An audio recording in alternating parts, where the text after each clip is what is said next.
Show. It's the Murder Master Music Show. It's the Murder Master Music Show. It's the Murder Master Music Show. It's the Murder Master Music Show. It's the Murder Master Music Show. It's the Murder Master Music Show. It's the Murder Master Music Show. Hip hop is dead, but we don't resurrect it. You follow what mainstream says, but here it gets rejected. If you wearing tight jeans, don't expect to get respected. I'm from a time where wearing black was always on your checklist. From a time where faggots get checked if they reckless. From a time where if you got too much shine, we snatch your necklace. This real shit here, Illuminati, fuck the industry. We represent the street and they respect our street ministries. Hate no shorts and cut the middleman, literally. This hip-hop savior, our birth scenes like nativity. This a place where no one sells out for relevability, and the masses can get a chance to explore more creativity. You gotta be kidding me. If you call that hip-hop, niggas with high shades and fluorescent flip-flop. We killin' Big Brother, cause we know he watch. You don't like what I'm doing, then you can suck mine. And you don't stop. It's the Murder Master Music Show. It's the Murder Master Music Show. It's the Murder Master Music Show. It's the Murder Master Music Show. It's the Murder Master Music Show. It's the Murder Master Music Show. It's the Murder Master Music Show.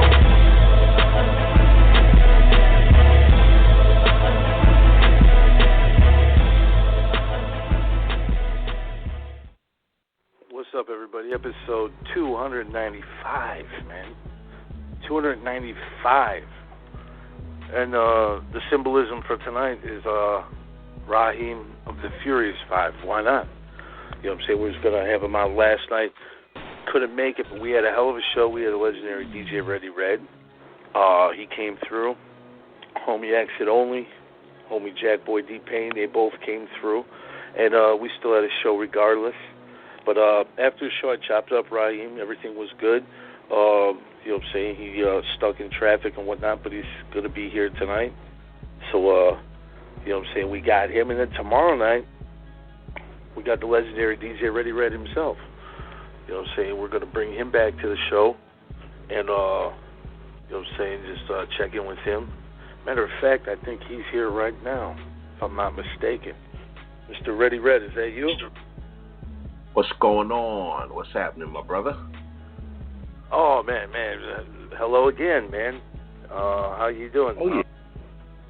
I'm good. I can't complain, man. I'm back again. Man, it's always an honor to have you on the show. You could host this with us, man, every day. We could have you any day of the week. It's a comfortable atmosphere whenever you're here because you're laid back. You know what I mean? You're a real humble dude. Right. Well, always an honor. You know, just being me. That's just how I am, man. You know, just want to be one of the party people, bro.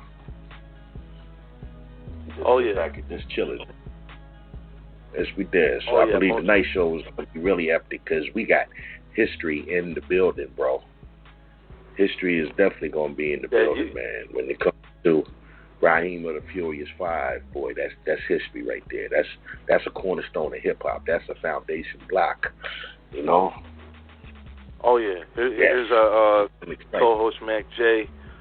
Welcome to the show. What's up, Mac J? What's up with Red? Oh man, the one that made this show happen tonight. Oh yeah. You know what I'm saying? Mac J reached out to Rahiem, and we were fortunate enough for him to say yes. You know what I'm saying? And like you said, Red, it's a very special show because you're going back 40 years. You know what I'm saying? Furious 5. I believe they started in 76, if I'm not mistaken. I mean, that's huge. Right. Same year as Rahiem. This was pre-Star Wars, Red. Yeah. This was pre-Star Wars. Exactly. It's pre-Star Wars. I was 11. I was 11 before 77. I'm 12. So figure that out. You know what I'm saying? I'm 51 now. So check that out. I wasn't even a thought yet. Man. Yeah, man. Ooh, I know, right? I came a couple years later. But yeah, it's crazy. 40 years. You know what I'm saying? These guys, they were the first hip-hop group to be inducted into the Rock and Roll Hall of Fame, of course. And I want to ask him, when he comes on the show, if he got any type of backlash, because when N.W.A. got inducted in the Rock and Roll Hall of Fame this year, you obviously saw what Gene Simmons said, and I wonder if they got any of that. I don't know if any of that happened to them or not, because as far as I'm concerned, they belong in the Rock and Roll Hall of Fame. You know what I'm saying? Rock and Roll Hall of Fame is people forget, rock and rap merged. There was a point where rock and roll and rap was completely separate, but eventually they merged together. You know what I'm saying? Oh, yeah. I love some dope rap music with some heavy guitar in it. I mean, to me, that's cold. So I mean, there's no reason why. You know what I'm saying? Any hip hop group should not be in the Rock and Roll Hall of Fame. New York, to my knowledge, had the first rock guitar on there before Run DMC did. You know? Yeah. New York, big city of dreams, but everything in New York ain't always what it seems. They had a nice little lead guitar up on there, man. Like I say, when it comes to them, man, it's a bunch of firsts. To my knowledge, man, they were accepted wholeheartedly in there because everybody know that Grandmaster Flash, milestone breaking group. You know what I'm saying? First social conscious rap group with the message, and first to make 5 MCs sound like one. Rip to my man Keith Cowboy. You know what I'm saying? But they're just a bunch of firsts, man. But I'm gonna let Rahiem tell you all that, man. I could go on for days and days about the Grandmaster Flash and the Furious 5, man. but Rahiem is the man, bro.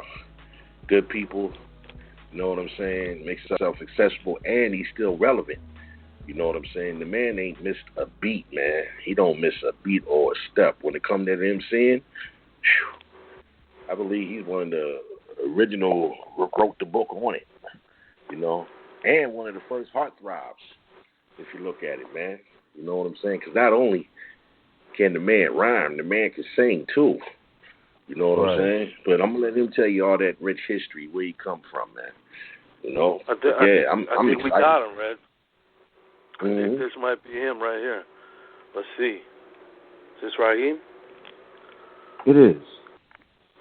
Welcome to the Murder Master Music Show. What's good? What's good, gentlemen? How are you? Hey, what's going on with it, sir? Please forgive me for my tardiness, but my line is blowing up tonight for some reason. As a result of the get down, I went from ashy to classy, as Biggie said. Yeah.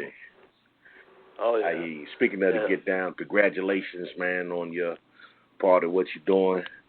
I see it all through there. Is that my man Reddy Red? That's my brother Reddy Red right there? You know this, yeah, man. That's Red right there. What's up? That's what's up. I recognize that voice anywhere. What's up, my legendary brother? Salute. What's happening? Super legendary, brother. That trips me out when Rahiem says that to me because I'm like, wow, you know? But yes, what's going on, my man? So proud of you. Always for Thank you, bro. The past 40-some years, always, man. Your light is just getting brighter and brighter, bro. All the time. First one I ever heard say that, man. You have turned the light on cloudy days, bro, over here a whole lot, you know? Wow. Oh, yeah. That's crazy. Many people, I mean, if it wasn't for you guys, we wouldn't even be here right now doing this. You know what I'm saying? There wouldn't even be a platform to offer people because you guys really kicked the door open. 40 years later, you're still doing things. You're still making music. What gives you that longevity? Well, I can't speak for anyone else but me, but for myself as an artist, I think what has helped me to transcend the time period that I began to be able to still be somewhat of relevance today is the fact that I never regarded myself as the greatest anything. I've always been pretty humble and remained as much a teacher as I am I've also remained very much a student. And so, just like the artists of today had, 40 plus years of studying their predecessors and soaking up and retaining all of our strengths and discarding all of our weaknesses. I do the same thing to the artists of today. I study them and I soak up and retain all of their strengths and discard what I think are their weaknesses. And so that's helped me to grow as an artist. That's what's up. That's what's up. That's what I'm talking about. Well, hip hop has come a very long way. Like Ready Red said, to get down. Netflix. That's opening up a lot of eyes, and it's actually educating people, because for a while it seems like hip hop was just taking this downward spiral, almost like it was being purposely ran into the ground. You know what I'm saying? Right. What are your thoughts on some of the stuff that, like, when you have MCs out there that are just mumbling, you can't understand words, and what are your thoughts on what hip hop is becoming? Well, it's by design, what hip hop has become today. And, there's a contingency of people, who probably dismiss what I'm saying to being, conspiracy theory or whatever. But I don't subscribe to that terminology, conspiracy theory. I think that, realistically, we live in a world filled with diverse characteristics of all different types of people. And, there are good and bad people in every walk of life. And so for that reason alone, if you don't believe, if you can't even conceive that someone could be doing something underhanded, it makes it that much easier for them to achieve it. So with regards to the term conspiracy theory, that's planting the seed that, possibly that's like using the Jedi mind trick on you, basically, to make you think like you're crazy, because why would someone perceivably of this status or of this perceived moral fiber be committing, something not so morally cool? So as that pertains to hip hop, there since 1990, and my legendary brother Ready Red can attest to this. Since 1990, there has been a conscious and deliberate effort on the people or the entities that really control our entertainment culture to influence the most influenced population to be, I guess, influenced through the power of suggestion to behave like criminals. The prison industrial complex controls our music culture. And so every time we turn on our conventional radio, stations like Hot 97, Power, or whoever, we hear these songs that are influential in helping our youth to have a perception about how to, I guess, follow in the footsteps of their favorite artists. If every day of your young impressionable life, your favorite artist who's in your ear more hours a day than your parent and your teacher, and they're telling you that the road to their success was to stand on the corner and sling packs and, excuse my language, shoot niggas and, F hoes, a percentage of the population by way of the power of suggestion becomes that, because, you're influenced by what we see and we hear. Audio frequencies and visual images are two things that enter a person's subconscious mind without our permission. And, perfect example of that would be the fact that, how many times have you heard a song that you absolutely hated, but because of the fact that the people who are responsible for dictating what songs are played on the radio stations, they're called program directors, and they're called that for a very good reason, because they program the music that programs the listener. So for that reason alone, when you're listening to this music every day and you're listening to it in rotation, it causes a perception. And the perception that it causes influences the most influenced population amongst us to behave a certain way. That's the reason why advertising companies spend billions and billions of dollars every year to pay for commercials to make the consumers believe that we need their products. But the truth of the matter is that if it has a commercial, the chances are we don't really need it. Wow. Yeah. So, sorry to be so long-winded, but, that's what it is. No, absolutely right. Then you speak, because I went through that firsthand. What you talk about it, nobody sees it or believes it. We had talked about that before. The secret meeting that took place that changed the face of hip hop. Absolutely, I was right there when it happened, and I tell people, if you watch our Unsung, it shows it. Man, all of a sudden now we trying to find some type of commercial success. They go to L.A., come back. Next thing you know, we gangster. We don't talk about things and that put the darkness on me, man. I hate this. I had to leave it, man. I had to go. I said, this ain't what I was down for, or how I learned this art to do this, to conspire to kill my brothers and sisters, man. Especially learning God. I tell people all the time, my biggest influence is you gentlemen, man. If it won't for y'all, Red's grandmother never would have let him do this in the first place. If it had not been for y'all records, trust me, it wasn't going to happen, bro.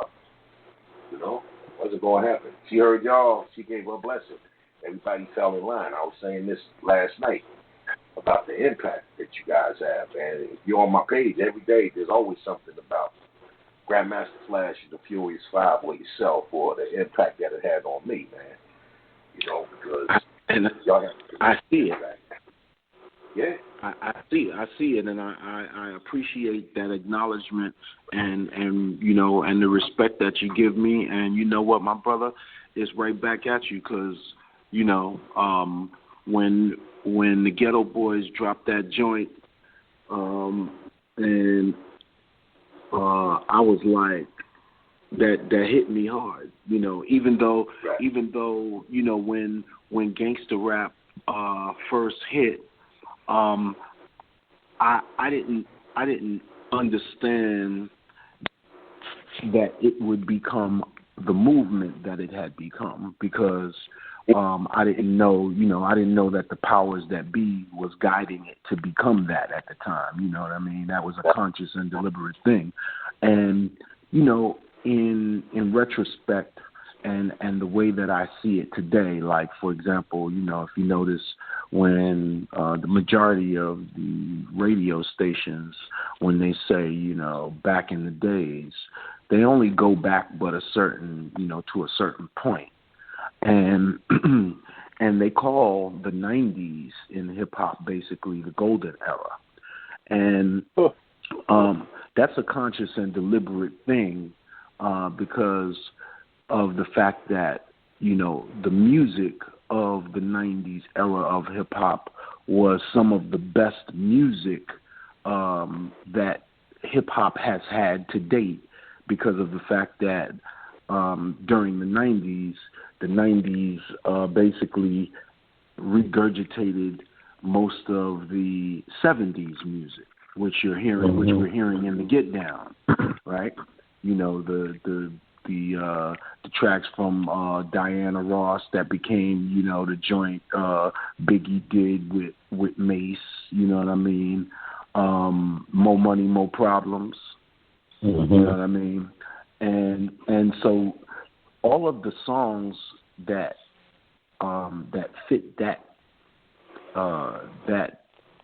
mold and that were released during the 90s were very successful because of the fact that one thing that I will give Puffy credit for was that he had the vision to make use of all of the radio-friendliest commercial danceable hit songs from the 70s, and he made Biggie put the hardcore lyrics on them, and because they were danceable and radio-friendly, it took a lot of the sting off of the gangsterism that was indicative of Biggie's lyrics. So that's the reason why it wasn't such a slap in the face to people whose palate wasn't ready, whose musical palate wasn't ready for, gangster rap. So that helped soften the blow and helped, Biggie get ushered in a little more smoothly. Now, if we take a group like N.W.A, they were one of the first beneficiaries of gangster rap being embraced by the prison industrial complex and being ushered into mainstream popular music.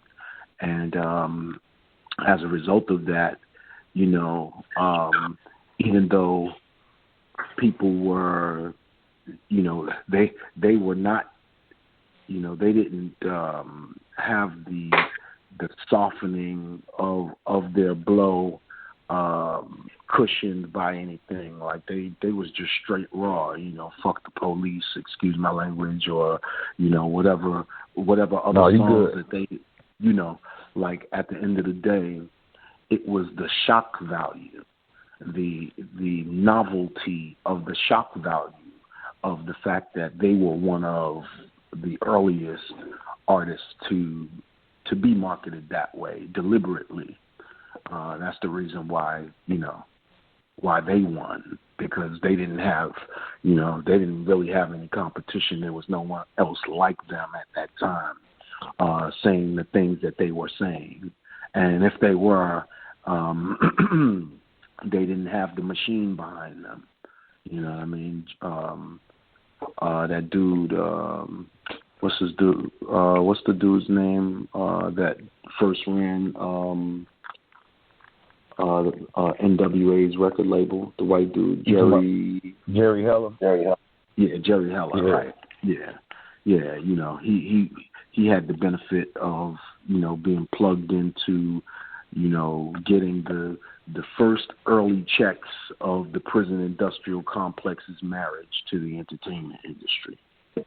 You know what I mean? So, but all of the music of that era, it was great music, and even lyrically, mad shouts and love to my brothers, forever. Chuck D, Flavor Flav, and my favorite rap group of all time, P.E. Right. And shouts to my brother Dr. Dre, Yella, D.O.C., Ice Cube, rest in peace, Eazy-E. Congratulations to y'all brothers for your success on Straight Outta Compton and us sharing the luxury of being frat brothers in the Rock and Roll Hall of Fame. You know what I mean? Salute. Yeah, I was gonna ask you about the Rock and Roll Hall of Fame. What's it like being, like, first of all, just getting in there and knowing that y'all opened the doors for the entire culture and genre of music to be accepted on a real mainstream level? Well, personally, I think it's extremely a profound achievement. Not even, if it wasn't something that was bestowed upon my group, for anybody, I think it's a tremendous achievement in the scope of what we do, in the scope of in the scope of, you know, worldview and what's going on in the world today, it don't mean shit. You know what I mean? As far as being in the Rock and Roll Hall of Fame and what's going on with our people today, how, you know, we being murdered in the street and all of that. So as far as, you know, what we mean musically to people and the accomplishments of you know, helping to influence people and you know, help people in other foreign countries who didn't grow up in hip hop but were ultimately eventually influenced by hip hop to understand and know that they too have this platform, you know, because the uniqueness and the beauty of rap music is that, you know, it offered people who didn't necessarily realize that they had this platform to exercise, to express themselves, and it gave them that, because prior to, you know, rap music's, you know, boom, you know, it was all, you know, about singing. And, you know, obviously we all know very well that everyone isn't, you know, doesn't possess the ability to sing well. Everybody can sing, but that doesn't mean that everyone can do it well. And so as a result of that, you know, what rapping does, and everyone doesn't rap well, but the mere fact that everyone has the ability to speak and be understood to some degree by the people, whomever, hopefully be understood, with the exception of that mumble rap, and I'll touch base. I'll touch on that in a second, but or actually I'll get to that now. I thought that the whole point of being a rapper, MC, orator, whatever you'd like to call it, was to be heard and be understood. But if you're mumbling, how do you essentially accomplish that? Like, what are you doing? Like, how do you get your point across if people have to decipher what you're saying first? Exactly. You know what I mean? If they can't even understand what you're saying, like at face value, if they can't understand what you're saying off the top, and they have to listen over and over to what you're saying in order to get it, what is there about what you're saying that would make them interested in the first place if they can't understand what the hell you're saying in the first place, to be interested enough to want to understand what you're saying? You see, right? You know what I mean? Like that's a perpetual cycle of confusion to me. I don't get that one, but you know, we're in a different time now, and you know, buffoonery seems to be at an all-time high in every aspect of our entertainment life, and I equate what we ingest intellectually as far as our entertainment, the level of, you know, the quality of the entertainment that we are entertained by, I equate that to nutrition, because, you know, just like you are what you eat, and if you continue to put, food in your body that isn't nutritious, eventually, you know, your body is going to break down, your resistance is going to get low, and, you know, you'll become ill, and, you know, or worse, as that applies to, you know, intellectual property, you know, books, you know, film, music. You know, these are things that enter our subconscious mind without our permission. So these things that we ingest intellectually, we have to be very careful, because especially if we're not of the level of maturity and knowledge yet that we have a full understanding and apply these things that entertain us in an entertaining way, and not in a literal way. And that's the reason why so many people, so many of our youth are living this delusional, lifestyle because they're believing the things that they're hearing in many of the songs, much of the music and the entertainment that they see and hear. And it's just not true. It's entertainment, but the artists in many cases are living as though instead of entertainment, this is reality for many of them.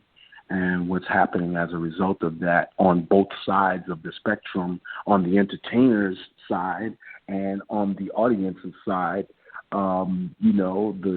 the guys who are really living that lifestyle on the audience side are looking at the entertainers like, nah, we don't believe you. So when you come to our hood and, you flashing all them jewels or whatever, and you're supposed to be about that life, we're going to test you and pull your card and show everybody in social media now you're really not about that life. So that's the reason why you have these dudes who's really not about that life claiming that they're members of gangs that they're really not members of, but they're paying the gangs for protection. And it's just really a perpetual cycle of smoking mirrors that have absolutely nothing to do with entertainment. And it really needs to stop, but it's never going to stop because we're not in control of it. And I'm very sorry to be so long-winded, but obviously... No, that's good, man. You speaking of real shit. Oh, that's phenomenal dialect for the show. We got a caller, though, for you, Rahiem, 843. Okay, for sure. Okay. Hey, welcome to the show, 843. Here with Rahiem, Tim. Furious 5. How you doing? I'm doing well. Had the pleasure of speaking with Rahiem on many occasions. I got to tell you, and Ra, you were saying something about being long-winded. Brother, I can sit here and listen to you ad infinitum forever because. Is this my brother Tim? Tim Bethia, yes, it is, brother. That's right. What it is, my brother? How you? I know that voice anyway. What's up? I just want to say, and I don't want to take up too much time because I'd rather listen and learn than be long-winded and just blowing hot air. But when I embarked on a book writing effort some years ago that I still haven't completed, and one of my first interviews was with Rahiem. I just reached out to him, and I found the brother to be very humble.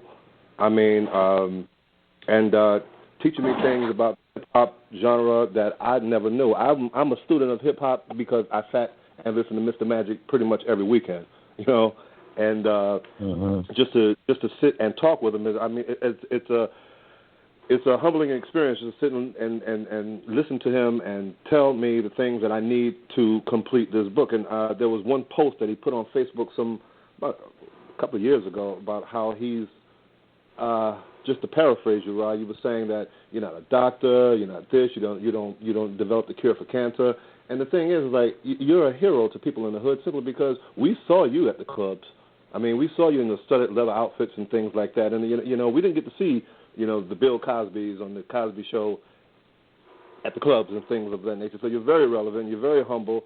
I mean, I can't wait to finish the Get Down. I have every album Grandmaster Flash and the Furious 5 put out, and the 3 that you all did on another label. They said it couldn't be done, The Source and the Badop Boom Bang. And talking with him, I wouldn't have known about things like writers' royalties and publishers' royalties and mechanical royalties and this and that. How can I write this if I don't talk to someone? Could I talk to someone of today? Yeah, I could, but they don't know what it's like in the beginning, and it would behoove youngsters to reach out to this brother or anybody from the 70s and early 80s because they know what it was like. They know what they had to go through to get on, and it seems as though the craft is. I don't know what hip hop is today. I wrote a post on Facebook about comparing hip hop to an old girlfriend. I mean, I trust her, I love her, I just don't recognize her no more. And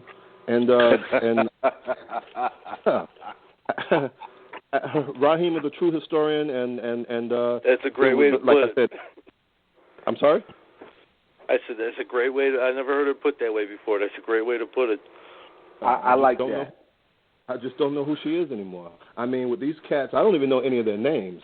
But if you ask me who Rahiem is, who Cowboy, who Melly Mel is, I could tell you that because that's hip hop.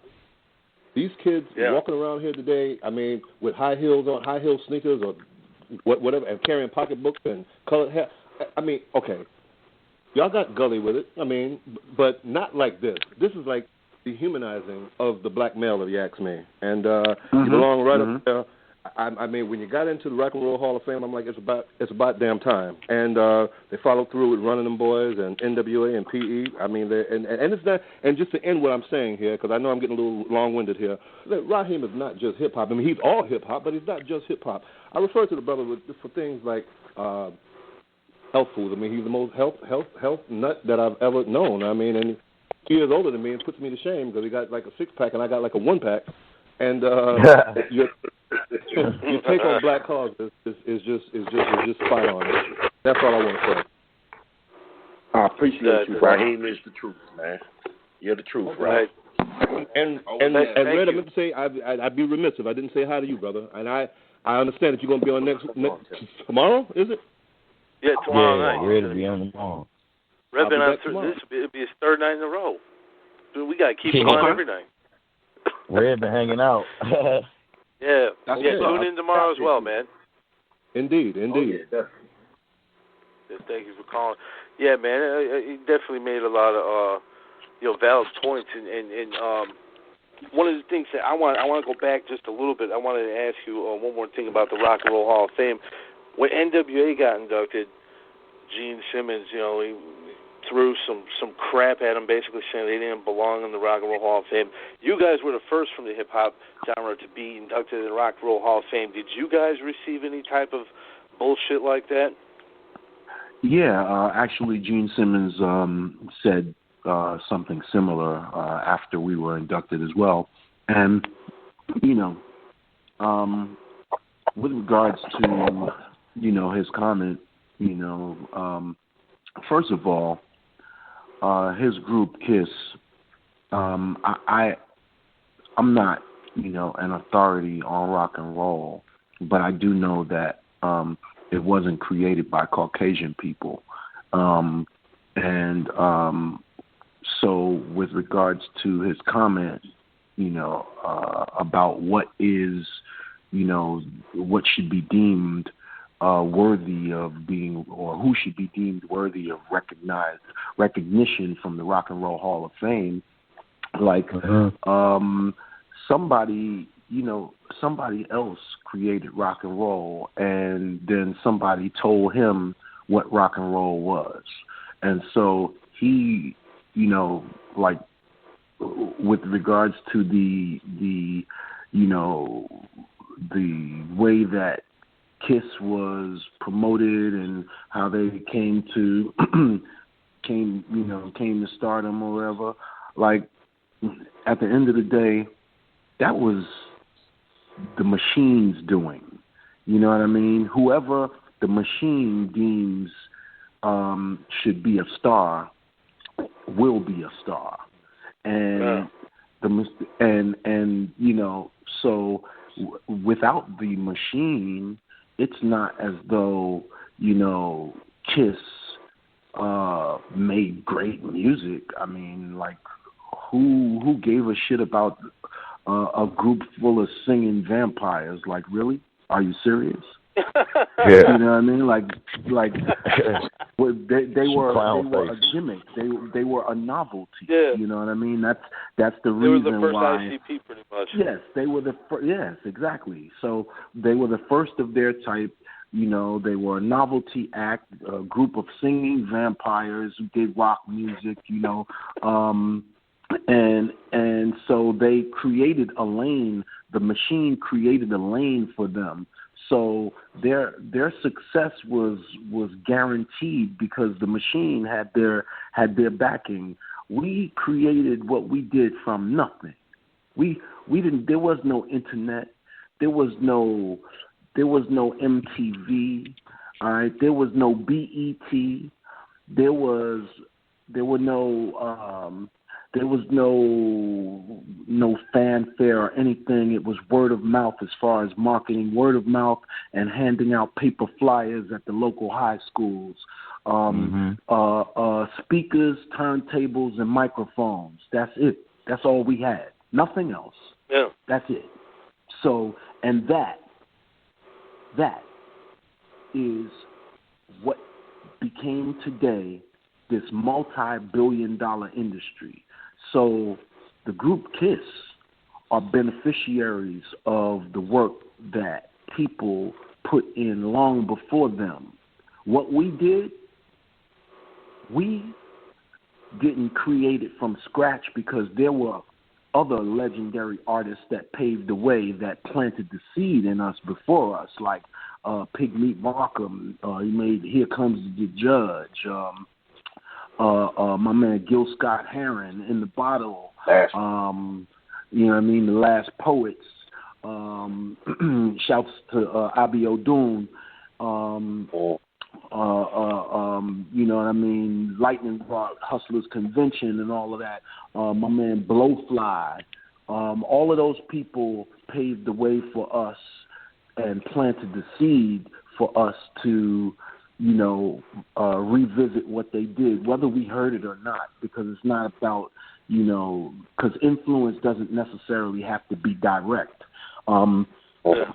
That's why the phrase, you know, there's nothing new under the sun, should be applied in every aspect of our lives, because every time we think that we done stumbled on some new shit, we find out later that it's not new, it's remixed. We remixed it, you know what I mean? Yeah. Oh yeah.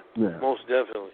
And kids nowadays, I know we keep bringing this up, but they don't even Google names. They just take names. Like they'll take there might be a group called the Furious Five, and not even look on the internet and realize that, hey, there's a Furious Five out there. You know, I'm just using it as an example, but they don't even research. That's how messed up it is. The Panda movie, the martial art animals. What movie is that? Tales of the Furious Five? No, that. Oh yeah. I'm like, whoa, what is this? You know? Yeah. Furious Lovers too. No, I don't actually, that. Furious Lovers. Actually, I'm having my attorney look into that right now, because that Kung Fu Panda thing. Yeah. Kung Fu Panda.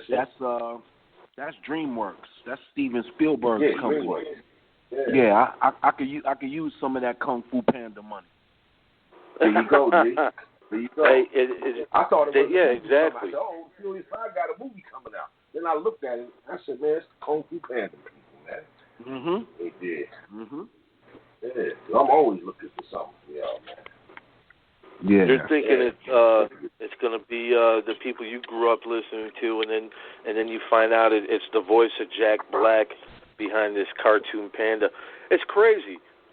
People just think they could take whatever the hell they want at any given time, and not pay homage and respect. Now you paid homage and respect to those before you, just as Red did, just as, you know, like you said, cats in the 90s, they paid homage and respect to those before them. Nowadays, they're not doing that. Is there anybody in the mainstream that's reaching out to you and saying, you know what, man, I want to work with you? Actually, no. You know, a shame. With regards to myself, you know, as an artist, and you know, the new cats of today, or not even necessarily of today. Like, let's take, you know, cats from the 90s, or the late 90s, or whatever.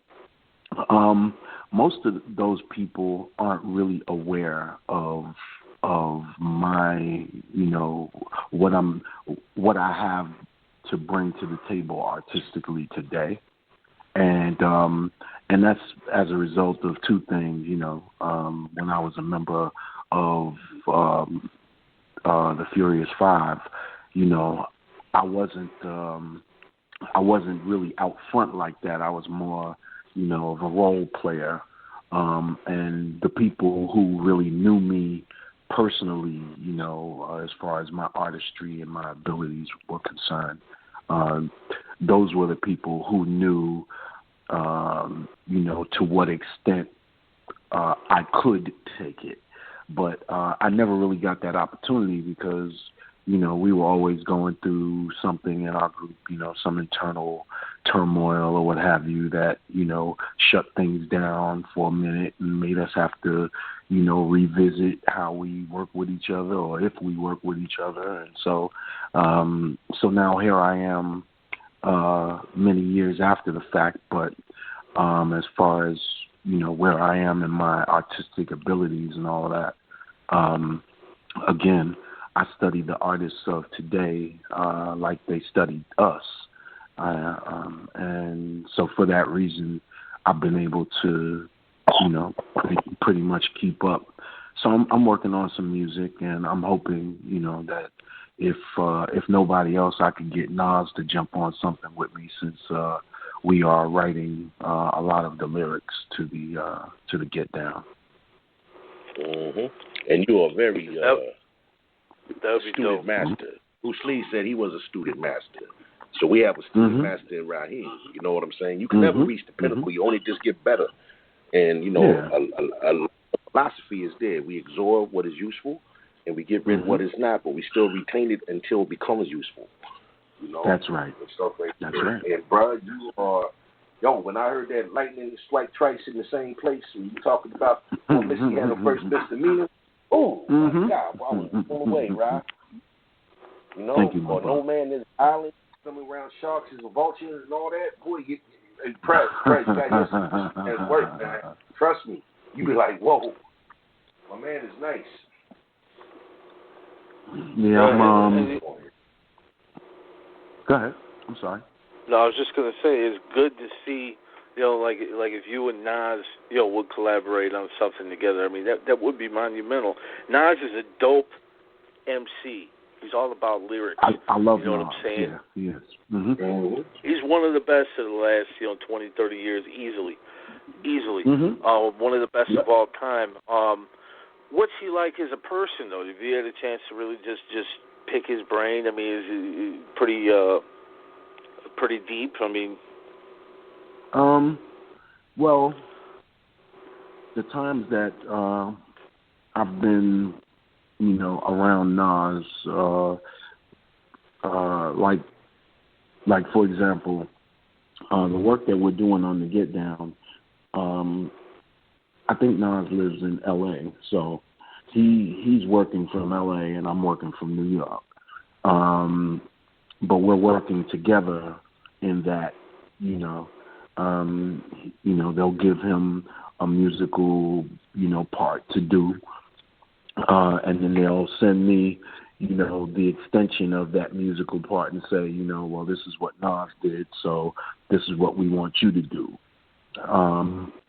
And so, we're working interdependently of one another, but we're working together nonetheless.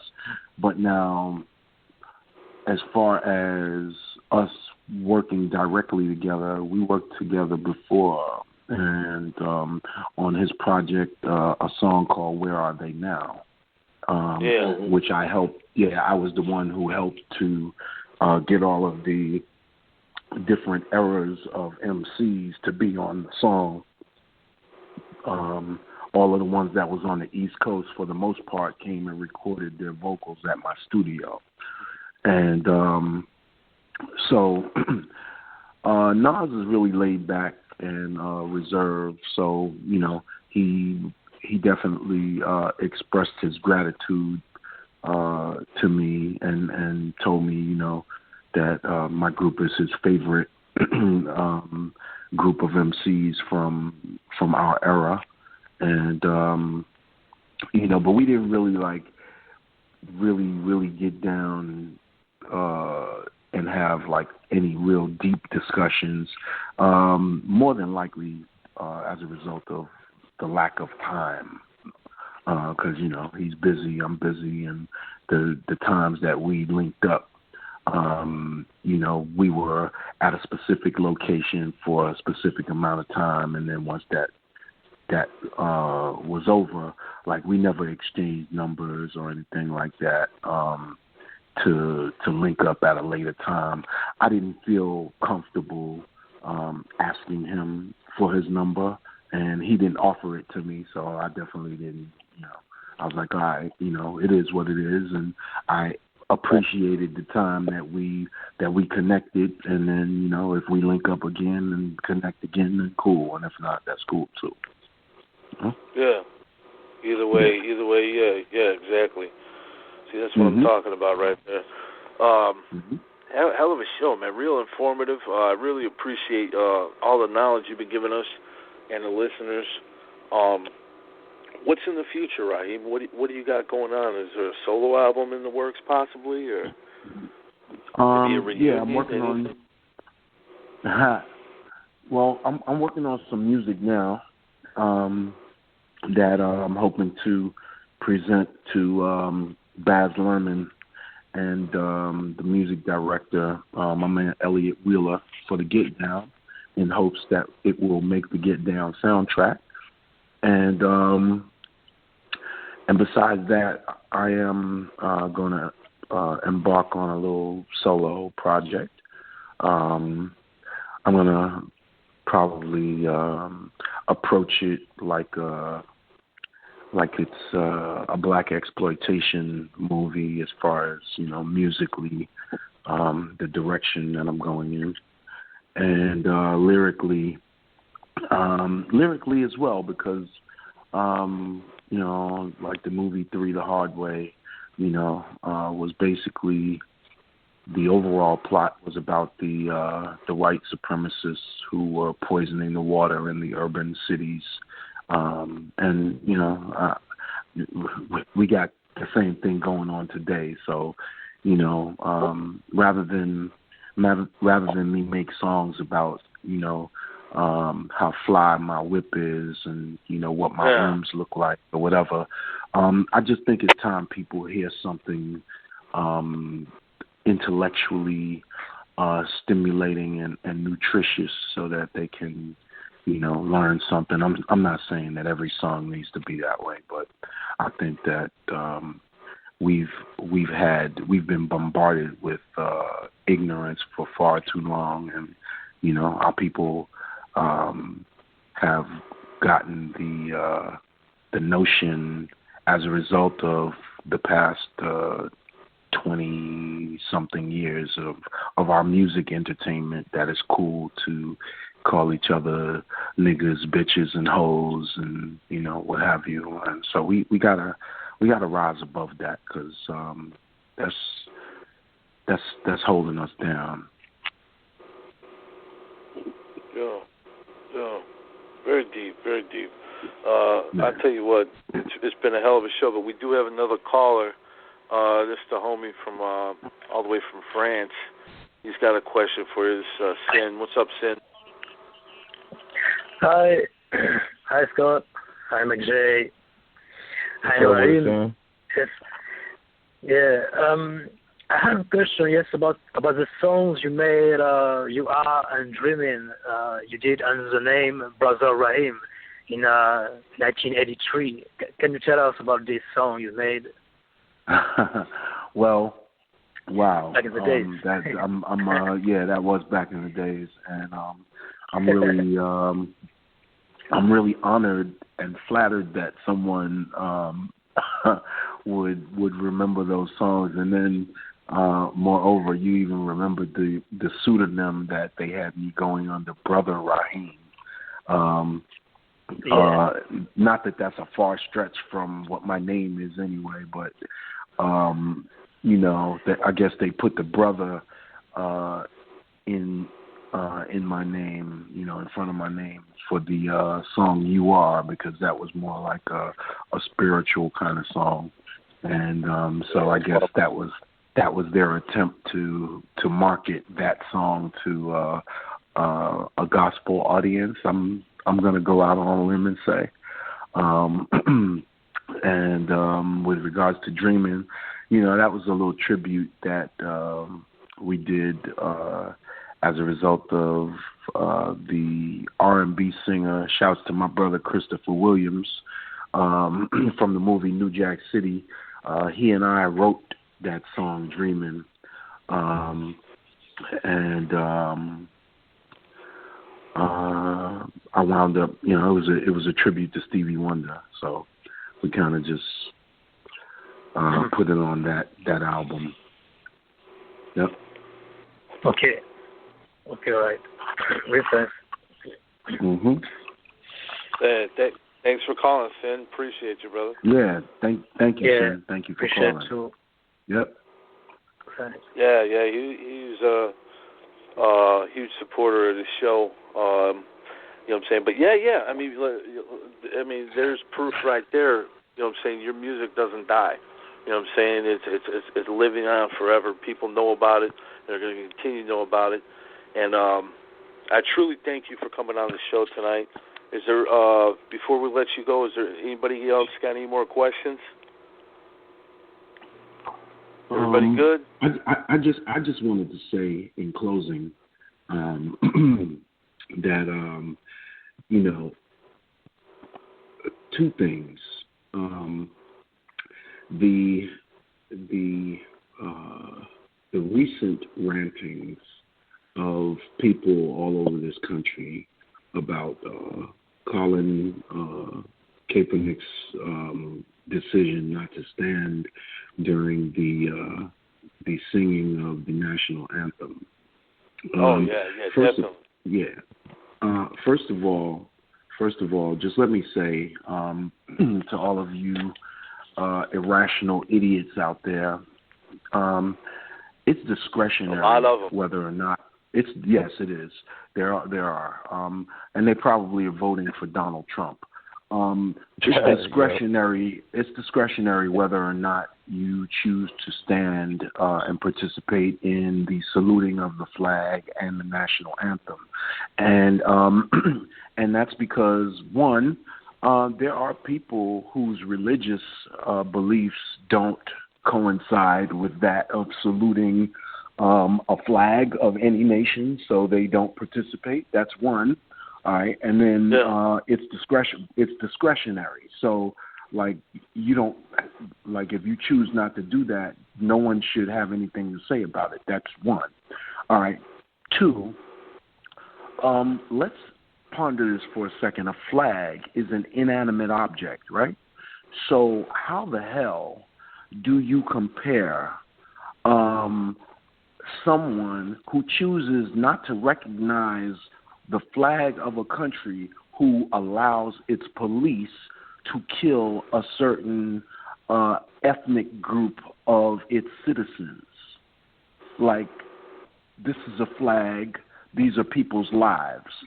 So you place more importance in the saluting of a flag than you do over people's lives. The people that I see making any statements about that are absolute idiots to me, and I don't understand how that could be a slap in the face to our military at all. Much love, respect, and honor, and salute to all of our country's military. But the truth of the matter is, with regards to the military, as much as I respect and appreciate our military, I know full well, and I'm sure every serviceman and woman knows this as well, that our military serves the plight of our elected officials, and our elected officials serve the plight of the foreign banking families that make up the Federal Reserve Bank. So at the end of the day, none of the wars that the military fights in are about protecting America. It's all about protecting whatever the interests are of these foreign banking families who give the order to the high-ranking government official, who gives the order to the high-ranking military official, who gives the order to the low-ranking military infantry men and women. All right, so man, your third eye is wide open, brother. Wide open. Come on, B. Come on, B. Correct.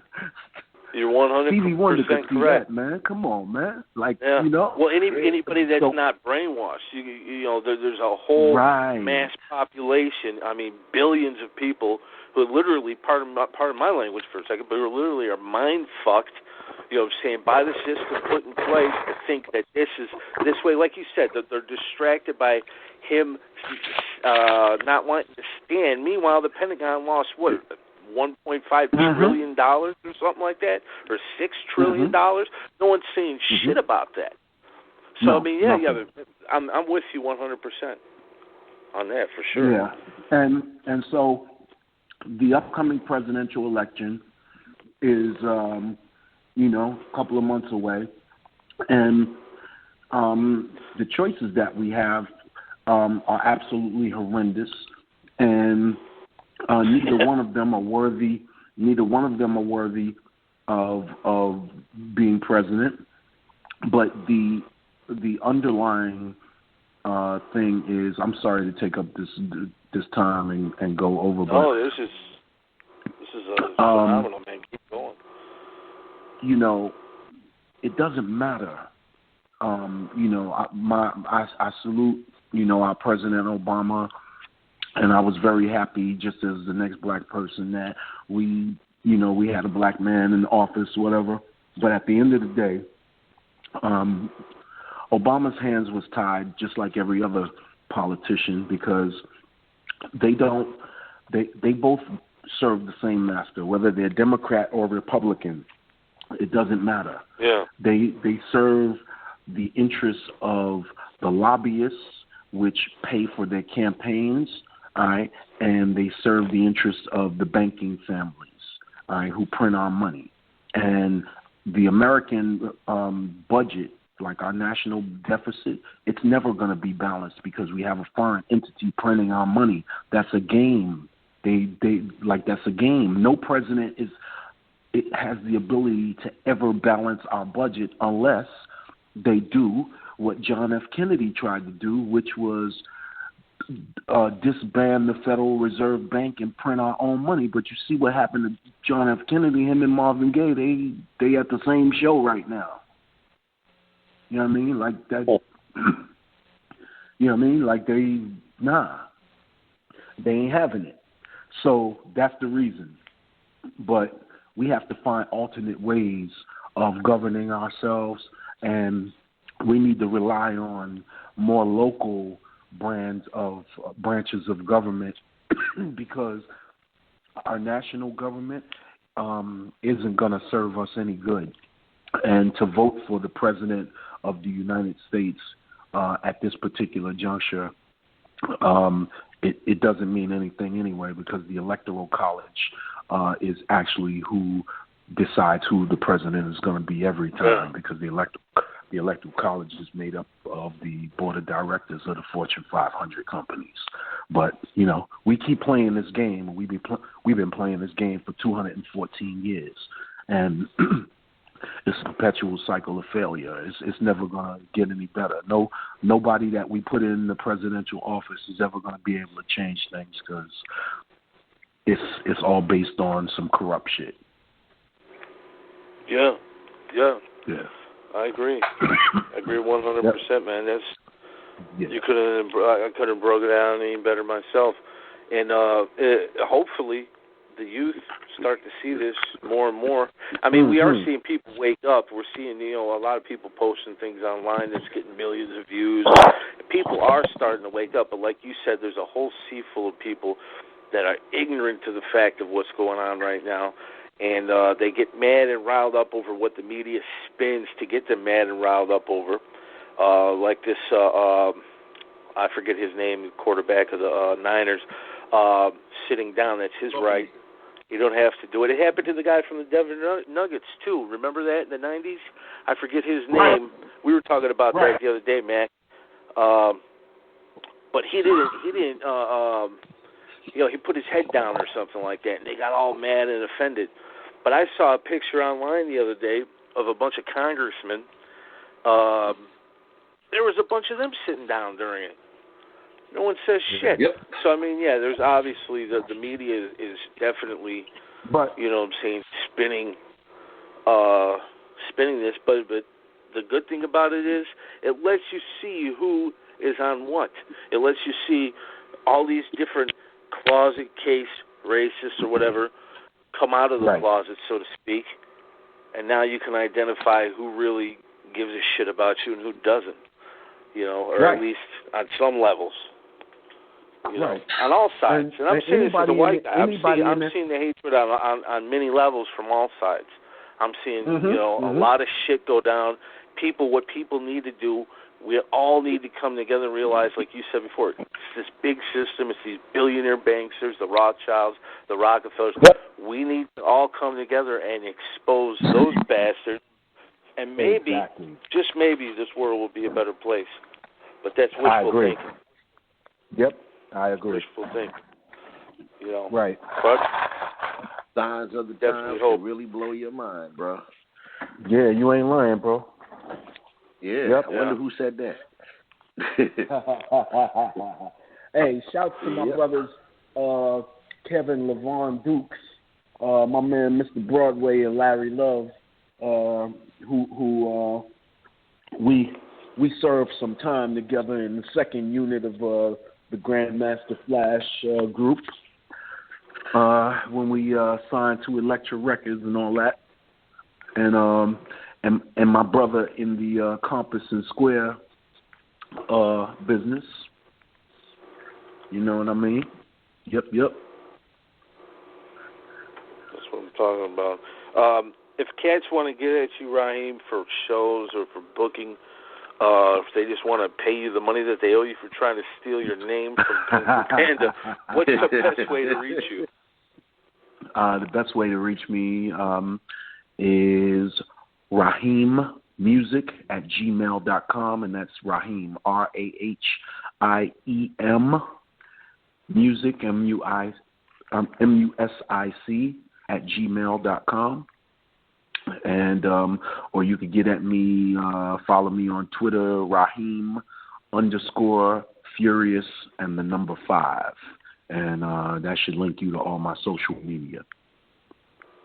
Yeah, most definitely. I encourage anybody listening that is working on it, if you want to put out a true, authentic hip-hop record and you want somebody on there and you're not whacking, you're not on that bullshit, I would highly recommend you get at Rahiem. Rahiem, thank you for coming on the show tonight. Hella informative information.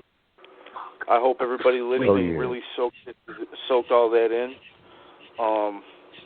And man, I just want to tell you, you're welcome here anytime. I really appreciate y'all, bro. And